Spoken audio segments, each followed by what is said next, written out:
Well, new at 4, a Portland man missing for days has been found, and he's lucky one particular TriMet bus driver was the one to spot him.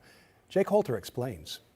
By sheer happenstance, when Kunchak Lama was driving his regular bus route, he saw what he thought was the missing man at a crosswalk, and through their shared language was able to reunite him with his family. I was very happy, and it was me that that found my own person, like my own community person. When Kunchak Lama saw online that a fellow Tibetan was missing, he made sure to keep an eye out on his route. The Tibetan community, they all went looking around for him all over Portland area, and he was nowhere to be seen. 73-year-old Pema Dorji had been missing since Saturday, last seen at his assisted living facility. His stepdaughter tells us she was extremely concerned as he'd never been gone that long. 3 days, almost 4 days, that's a lot.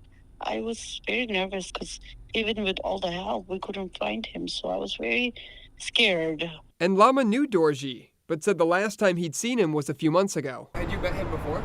Yes, I did, because he goes to the same community center. We are both Tibetan. Like, he goes to the same Tibetan community center as I do.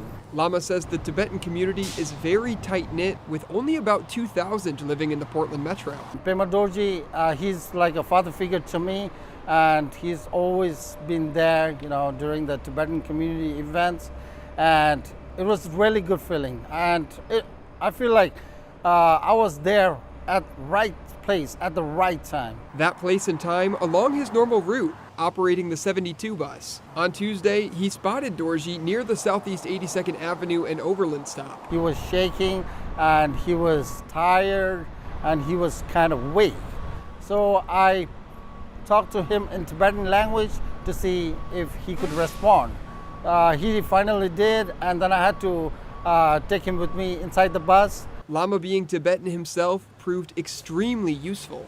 I had to translate because Pema Dorji, he did not speak English well. Then I translated it to the police, and the police took Pema Dorji to where he's supposed to be with his family. I was so relieved. I was so happy. And then I said, is he okay? They said physically he looks okay. Jake Holter, KGW News.